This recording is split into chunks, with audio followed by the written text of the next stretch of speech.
चलिए अब शुरू करते हैं सुपरफास्ट खबरों का सिलसिला। एलएसी पर भारत और चीन के बीच कमांडर स्तर की बातचीत, जिसमें पहली बार विदेश मंत्रालय के अधिकारी भी शामिल।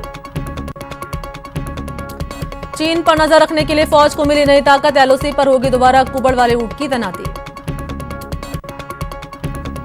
बीजेपी ने राज्यसभा सांसदों के लिए 3 लाइन का व्हिप जारी किया। बीजेपी ने अपने सांसदों से कहा कि वो सदन में मौजूद रहे और सरकार के कदम का समर्थन करें। ये विधेयक पहले सोमवार को ही पेश किया जाना था, लेकिन विपक्षी सांसदों के निलंबन के बाद से सदन में हंगामा जारी रहा, जिसके चलते सदन की कार्यवाही के बीच में 4 बार स्थगित करना पड़ा। कृषि बिल के विरोध के बीच केंद्र सरकार ने रबी फसलों पर एमएसपी की बढ़ोतरी को मंजूरी दे दी। कृषि मंत्री नरेंद्र सिंह तोमर ने लोकसभा में इसका ऐलान किया। गेहूं की एमएसपी में 50 रुपए की बढ़ोतरी की गई है। वहीं संसद में कृषि बिल के विरोध के बाद अब विपक्ष ने राष्ट्रपति से मिलने का वक्त मांगा। विपक्ष राष्ट्रपति से दोनों कृषि बिल पर हस्ताक्षर न करने की अपील विपक्ष की तरफ से की गई है। कृषि बिल को लेकर पीएम ने देश को भरोसा दिया कि नई व्यवस्था में मंडियां बंद नहीं होंगी और न ही किसानों के लिए एमएसपी की व्यवस्था कम होगी। पीएम ने कहा कि फसलों की सरकारी खरीद की व्यवस्था आगे भी जारी रहेगी।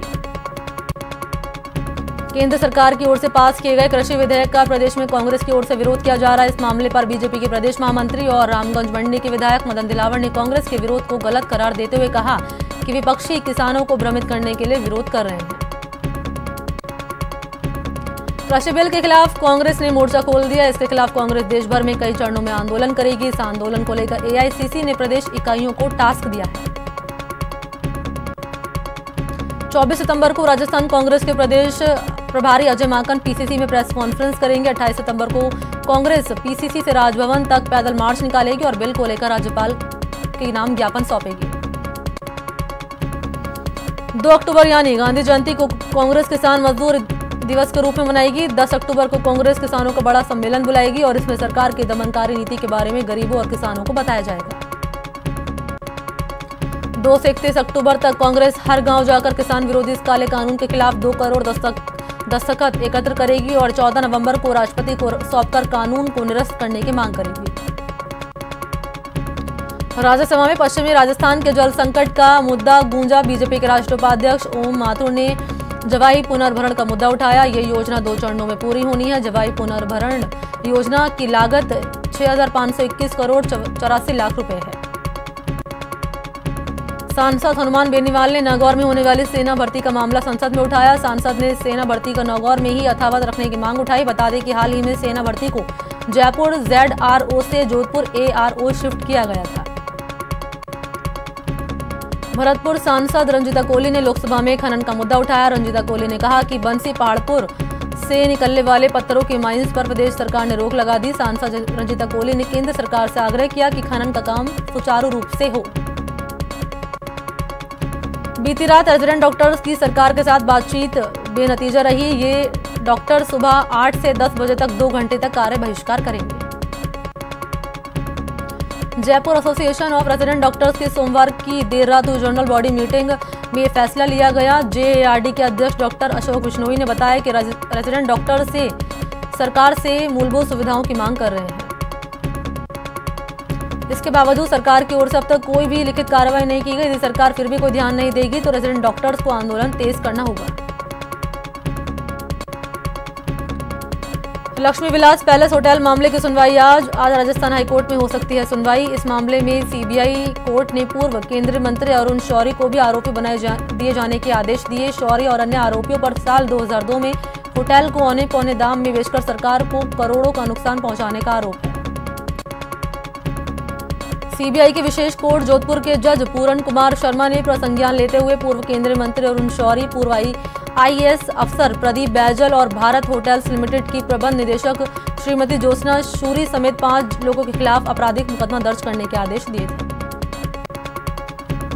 भारत होटल्स लिमिटेड की प्रबंधक निदेशक ज्योत्सना शूरी ने सीबीआई के इस आदेश को अनुचित बताते हुए हाईकोर्ट में चुनौती दी। शूरी की तरफ से हाईकोर्ट में पूर्व केंद्रीय विधि राज्य मंत्री और सांसद PP चौधरी बतौर वरिष्ठ अधिवक्ता पैरवी करेंगे। फिल्म शिकार केस में फिल्म अभिनेता सलमान खान को 28 सितंबर को जोधपुर के ग्रामीण जिला एवं सत्र न्यायालय में पेश होने और जमानत मुचल के पेश करने का आदेश कोरोना गाइडलाइन के चलते आगे चला गया है। पिछले 21 सालों से अभिनेता सलमान खान के खिलाफ चल रहे काले हिरण शिकार मामले में पिछले 14 सितंबर को उस समय नया मोड़ आ गया था, जब मामले की सुनवाई कर रहे जोधपुर जिला न्यायालय के जज ने सलमान खान को इसी महीने की 28 तारीख को कोर्ट में उपस्थित रहने के आदेश दिए थे। सीएम अशोक गहलोत ने कहा कि जनप्रतिनिधियों के सुझाव और स्थानीय जरूरतों को देखते हुए ग्राम पंचायतों में ग्रामीण विकास पथ, मिसिंग लिंक, सड़क नवीनीकरण और मरम्मत के कार्य कराए जाएं।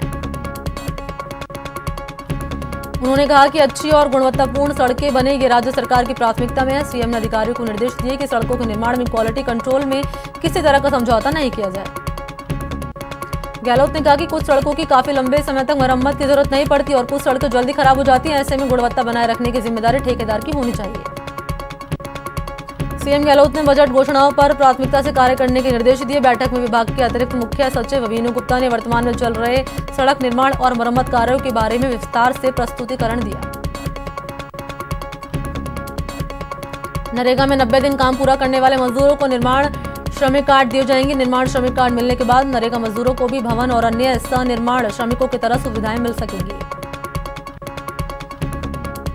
ग्रामीण विकास विभाग की समीक्षा बैठक के दौरान सीएम अशोक गहलोत ने यह फैसला किया। इस फैसले से करीब 40 लाख नरेगा मजदूरों को फायदा मिलेगा। हालांकि लाभार्थियों की संख्या 90 दिन का काम करने पर निर्भर करेगी।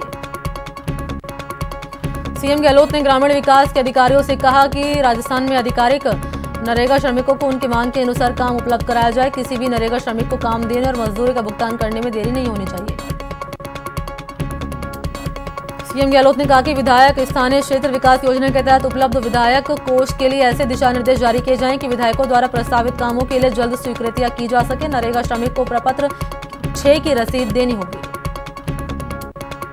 लंबे समय से पद बढ़ाने की मांग को लेकर कर रहे कनिष्ठ सहायक भर्ती 2018 की नियुक्ति से वंचित अभ्यर्थियों की आखिरकार मांगे पूरी कर दी गई। सीएम गहलोत ने कनिष्ठ सहायक भर्ती परीक्षा 2018 में 603 अतिरिक्त पदों के सृजन को मंजूरी दे दी है।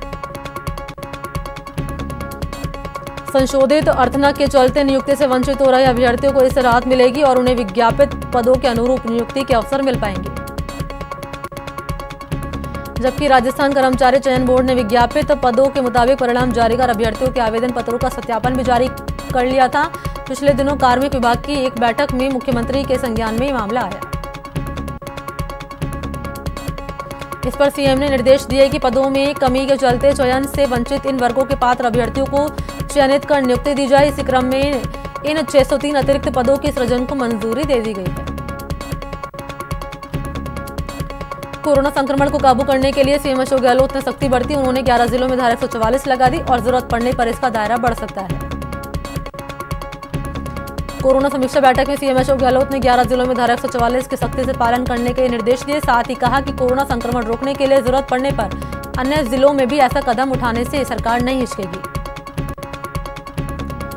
सीएम ने प्रदेश में कोरोना संक्रमण की स्थिति को देखते हुए ऑक्सीजन युक्त आईसीयू और वेंटिलेटर्स युक्त बेड की संख्या बढ़ाने के निर्देश दिए। सीएम ने कहा कि जोधपुर, कोटा, बीकानेर, उदयपुर, अजमेर संभागीय मुख्यालयों पर पूरे संभाग से लोग उपचार के लिए आते हैं। साथ ही उन्होंने जयपुर में प्राथमिकता से ऑक्सीजन, आईसीयू और वेंटिलेटर्स के 1000 बेड अतिरिक्त बढ़ाए जाने की बात की। उन्होंने कहा कि कचरा संग्रहण करने वाली वाहनों के जरिए लोगों को कोरोना के प्रति जागरूक किया जाएगा। कोरोना वायरस के संक्रमण पर काबू पाने के लिए गहलोत सरकार ने सोमवार से राजधानी जयपुर में राज्य स्तरीय वॉर रूम शुरू कर दिया है। चिकित्सा एवं स्वास्थ्य मंत्री रघु शर्मा ने बताया कि सचिवालय में 24 घंटे संचालित होने वाला वॉर रूम 30 मिनट में कोरोना संक्रमितों को चिकित्सालय सुविधा उपलब्ध कराने में मदद करेगा। उन्होंने बताया कि इसका हेल्पलाइन नंबर 181 है। रघु शर्मा ने बताया कि इस वॉर रूम और इससे संबंधित जिला स्तरीय कक्ष के जरिए अधिकतम 30 मिनट में कोरोना मरीज या उनके परिजनों को समस्त समस्याओं का समाधान किया जाएगा। चिकित्सा मंत्री डॉक्टर रघु शर्मा ने अब राज्य के प्रमुख Covid dedicated hospital RUHS Jaipur में बेड की संख्या 500 से बढ़ाकर 900 करने के निर्देश दिए। जयपुर के मेट्रो मास अस्पताल को भी कोविड सेंटर के रूप में विकसित करने की योजना है। वहीं ESI अस्पताल, रेलवे अस्पताल में भी बेड्स लिए गए और मरीजों को भर्ती किया जा रहा है। चिकित्सा मंत्री ने बताया कि राज्य में कोरोना संक्रमित का रिकवरी रेट 83% को पार कर चुका है, जबकि मृत्यु दर 1.16% है। प्रदेश के खान और गोपालन मंत्री प्रमोद जैन भाया ने 12 सर्किट हाउस में जनसुनवाई की। इस दौरान उन्होंने बिजली, पानी समेत लोगों की आम शिकायतें सुनी। दौसा में एमबीसी वर्ग को 5% आरक्षण देने की मांग को लेकर एक बार फिर गुर्जर समाज में बैठकों का दौर शुरू हो गया। कर्नल किरोड़ी सिंह बैसला के पुत्र विजय बैसला की मौजूदगी में गुर्जरों की बैठक का आयोजन किया गया। झुंझुनू में 100 पंचायतों में से 585 उम्मीदवार चुनाव मैदान में है। यहां 28 सितंबर को वोट डाले जाएंगे। केंद्र की किसान नीतियों को लेकर मंत्री डॉक्टर सुभाष गर्ग ने कहा कि ये किसानों के लिए काला कानून बताया। उन्होंने कहा कि केंद्र सरकार कृषि सुधार के बिल के नाम पर ऑनलाइन के बहाने सालों पुरानी व्यवस्था को दोबारा अपना रही है। कोटा के गोटडा में चंबल नदी में हुई नाव दुर्घटना मामले में केंद्र सरकार से राहत मिली। लोकसभा स्पीकर ओम बिरला की पहल पर मृतकों के आश्रितों को पीएम राहत कोष से 2-2 लाख रुपए की सहायता राशि दी जाएगी। तो यहां रुकते हैं ब्रेक के लिए, जल्द हाजिर होते हैं। ब्रेक के बाद आपका स्वागत है। चलिए खबरों के सिलसिले को आगे बढ़ाते हैं। सीकर शहर में कोरोना गाइडलाइन की कड़ाई से पालन कराने और धारा 144 को सख्ती से लागू कराने को लेकर कोतवाली में सीएलजी के सदस्यों की बैठक हुई। शहर कोतवाली थाना प्रभारी कन्हैया लाल ने बताया कि राज्य सरकार की ओर से जारी एडवाइजरी और धारा 144 की कड़ाई से पालन कराने के लिए सीएलजी के सदस्यों से बातचीत की गई है। कोटा जिला कलेक्टर ने बढ़ते कोविड-19 के संक्रमण की रोकथाम को लेकर नियुक्त अधिकारियों की जिला परिषद सभागार में बैठक ली। कलेक्टर ने इस दौरान कहा कि सभी अधिकारी टीम भावना के साथ कार्य करने की सलाह उन्होंने दी। Drugs controller general of India ने 30 मिनट से कम समय में कोविड-19 की रिपोर्ट देने वाले फेलूदा टेस्ट को मंजूरी दे दी। पेपर बेस्ड टेस्ट स्ट्रिप वाले फेलूदा टेस्ट पर 500 रुपए खर्च आते हैं। राज्य नोडल अधिकारी डॉक्टर सुनील सिंह ने चूरू के कलेक्ट्रेट सभागार में कोरोना की रोकथाम को लेकर चिकित्सा अधिकारियों की बैठक ली। बैठक में डॉक्टर सुनील सिंह ने कोरोना वायरस जांच सैंपल और जांच टीमें बढ़ाने के निर्देश दिए। कोटा में भी होम आइसोलेटेड के 4 मरीजों की तबीयत बिगड़ गई है। चिकित्सा विभाग की टीमों ने मुस्तैदी दिखाते हुए चारों को नए अस्पताल में भर्ती करा दिया है। शहर में होम आइसोलेशन में चल रहे कोविड मरीजों की सीएमएचओ की टीम की तरफ से उचित देखभाल की जा रही है। कोटा में आज भी 2 लोगों के प्लाज्मा डोनेशन करने के साथ ही आंकड़ा 164 तक पहुंच चुका है। कोरोना से रिकवर होने वाले टीकमचंद और बैंक कर्मी राजेश कुमार ने एमबीएस के ब्लड बैंक में पहुंचकर प्लाज्मा डोनेट किया। सीकर में जहां कोरोना का संक्रमण लगातार फैलता जा रहा है, वहीं यहां के युवा प्लाज्मा डोनेट करने में अपनी अग्रणी भूमिका निभा रहे हैं। सीकर के 9 युवाओं ने जयपुर जाकर अपना प्लाज्मा डोनेट किया। कोटा में कोरोना पॉजिटिव मरीज का आंकड़ा लगातार बढ़ रहा है। 70 मरीजों की जांच रिपोर्ट कोरोना पॉजिटिव आई। सीएमएचओ डॉक्टर उपेंद्र सिंह ने 70 मरीजों के पॉजिटिव होने की पुष्टि की। जयपुर के फागी इलाके में बेखौफ बजरी माफिया ने एएसआई पर जानलेवा हमला कर दिया। हमले में एएसआई गंभीर रूप से घायल हो गया। जानकारी के मुताबिक एएसआई अवैध रूप से बजरी का परिवहन कर रहे थे। वहीं भरतपुर के कामा में अवैध खनन माफिया के विवाद के बाद एक युवक पर ट्रैक्टर की ट्रॉली चढ़ा दी, जिसमें युवक गंभीर रूप से घायल हो गया। वारदात के बाद ट्रैक्टर चालक वहां से फरार हो गया। कोटा की कुन्हाड़ी थाना पुलिस ने कार्रवाई करते हुए 4 सटोरी को गिरफ्तार किया। आरोपी के कब्जे से 16,800 रुपए की सट्टा राशि बरामद हुई।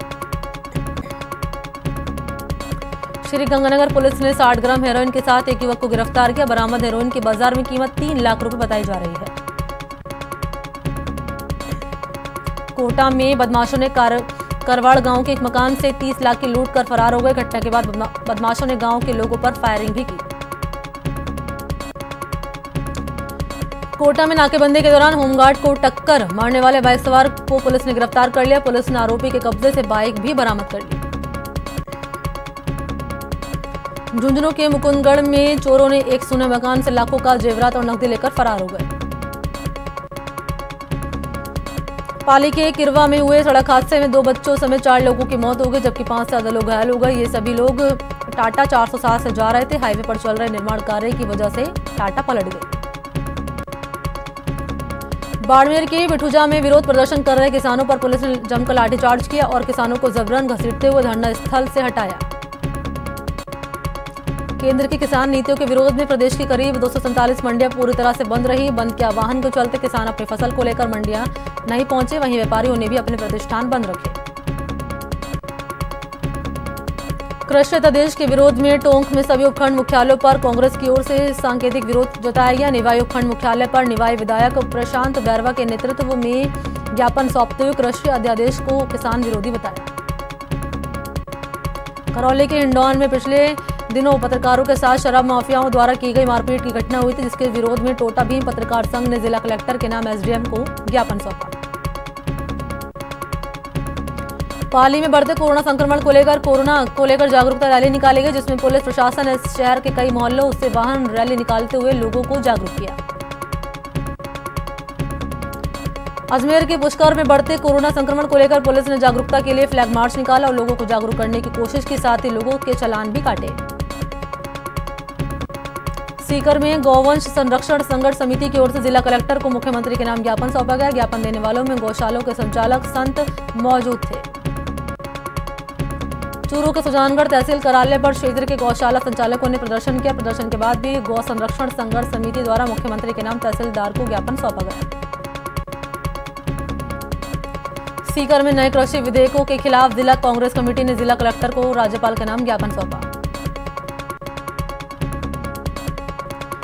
भीलवाड़ा जिला कलेक्ट्रेट पर चिकित्सकों की कई मांगों को लेकर आईएमए के बैनर तले डॉक्टर से प्रदर्शन किया। उन्होंने जिला कलेक्टर को चिकित्सा मंत्री के नाम ज्ञापन भी सौंपा। भीलवाड़ा में बढ़ते कोरोना संक्रमण के चलते धारा 144 लगा दी गई, जिसको लेकर आज पुलिस ने फ्लैग मार्च निकाला। पुलिस ने आमजन से मास्क और सोशल डिस्टेंसिंग की अपील की। राजस्थान आवासन मंडल में आज अध्यक्ष की अध्यक्षता में राजस्थान आवासन मंडल के संचालक मंडल की 234वीं बैठक आयोजित की गई। इस मैराथन बैठक में अखिल भारतीय सेवाओं के अधिकारियों के लिए नई आवासीय योजना सृजित करने के निर्देश दिए गए। अजमेर डेयरी में बने नए प्लांट के लिए केंद्र सरकार की ओर से अनुदान राशि जारी की गई, जिसके बाद डेयरी के नए प्लांट को गति मिलेगी। डेयरी अध्यक्ष रामचंद्र चौधरी ने मीडिया से बातचीत की और इसकी जानकारी दी। करौली के परिवार कल्याण साधनों की प्रगति की प्रदेश स्तर पर समीक्षा वीसी के माध्यम से सभी ब्लॉक और सेक्टर पर की गई, जिसमें सीएमएचओ डॉक्टर दिनेश चंद मीणा ने संसाधन की उपलब्धता के बावजूद कम प्रगति पर चिंता जताते हुए सुधार के निर्देश प्रदान किए। कोटा में कोरोना महामारी से निपटने के साथ ही चिकित्सा विभाग मौसमी बीमारी dengue, malaria, chikungunya, swine flu और स्क्रब टाइफस से निपटने के लिए भी जुटा हुआ है। डॉक्टर सर्वपल्ली राधाकृष्णन आयुर्वेद विश्वविद्यालय जोधपुर में नीट काउंसलिंग बोर्ड की मीटिंग का आयोजन हुआ। NEET counselling board chairman doctor Rajesh Bhardwaj ने बताया कि इस बैठक में 95% सदस्यों ने उपस्थिति दी। कोटा यूनिवर्सिटी की ओर से MA, MCom, MSc final year की परीक्षा शुरू हो गई, जो कि अक्टूबर अंत तक चलेगी। कोविड-19 को लेकर परीक्षाएं देरी से हो रही हैं। उदयपुर के मोहनलाल सुखाड़े विश्वविद्यालय में कुलपति प्रोफेसर अमेरिका सिंह व लॉ कॉलेज के डीन डॉक्टर आनंद पालीवाल के बीच शुरू हुए विवाद से विश्वविद्यालय का माहौल गर्मा चुका है।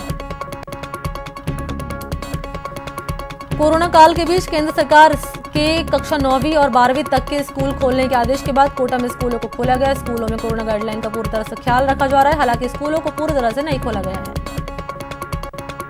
राजधानी के महात्मा गांधी मेडिकल कॉलेज के सालाना कार्यक्रम के तहत ऑनलाइन सांस्कृतिक संध्या का आयोजन किया गया। अजमेर में पीएम मोदी के जन्मदिन को सेवा सप्ताह के रूप में मनाया गया, जिसके आखिरी दिन बीजेपी ने कोरोना में आर्थिक रूप से जनता की सेवा करने वाले भामाशाहों का सम्मान किया। अनुराग कश्यप पर यौन शोषण के आरोप को लेकर बीजेपी सांसद रूपा गांगुली ने मोर्चा खोल दिया। उन्होंने कहा कि पायल घोष के आरोपों की जांच हो। पायल घोष ने एक बार फिर अनुराग कश्यप पर निशाना साधा, कहा कि दोनों पत्नियां भाग गई, समझिए वो कितने अच्छे इंसान थे। अनुराग कश्यप के साथ दिखाई दी उनकी दोनों पूर्व पत्नियां। कल्की ने मजबूत रहने की सलाह दी। आरती बजाज ने बताया रॉकस्टार। बॉलीवुड के मशहूर डायरेक्टर अनुराग कश्यप पर यौन शोषण का आरोप लगाने वाली एक्ट्रेस पायल घोष अपनी शिकायत दर्ज कराने मुंबई के होशियारा थाने पहुंची थी। पायल के साथ उनके वकील भी गए थे, लेकिन उन्हें वहां से खाली हाथ ही वापस आना पड़ा। मंगलवार को खोल सकता है सुशांत सिंह राजपूत की मौत का राज। बिसरा और पोस्टमार्टम रिपोर्ट की समीक्षा के बाद एम्स की टीम कर सकती है नतीजे का ऐलान। सुशांत सिंह केस में ड्रग्स कनेक्शन का नया खुलासा सामने आई। एक्ट्रेस श्रद्धा कपूर की सुशांत की मैनेजर जया साहा के साथ ड्रग्स को लेकर चैटिंग। एनसीबी की ओर से की जा रही ड्रग्स मामले की जांच के दौरान डीएनएसके के नाम सामने आए हैं। अमेरिका के राष्ट्रपति डोनाल्ड ट्रंप को घातक जहर का पैकेट भेजने वाली संदिग्ध महिला को फेडरल लॉ एनफोर्समेंट के अधिकारियों ने गिरफ्तार कर लिया है। नॉर्थ कोरिया के तानाशाह किम जोंग उन ने एक नया फरमान जारी किया है। इस फरमान के तहत अब सभी स्कूलों में बच्चों को रोजाना 90 मिनट तक उनकी महानता की कहानी पढ़ाई जाएगी। दुनिया भर में ज्यूरिख शहर को चॉकलेट की राजधानी कहा जाता है। इस शहर में उत्पादित होने वाला चॉकलेट सबसे बेहतर क्वालिटी और टेस्ट वाली होती है।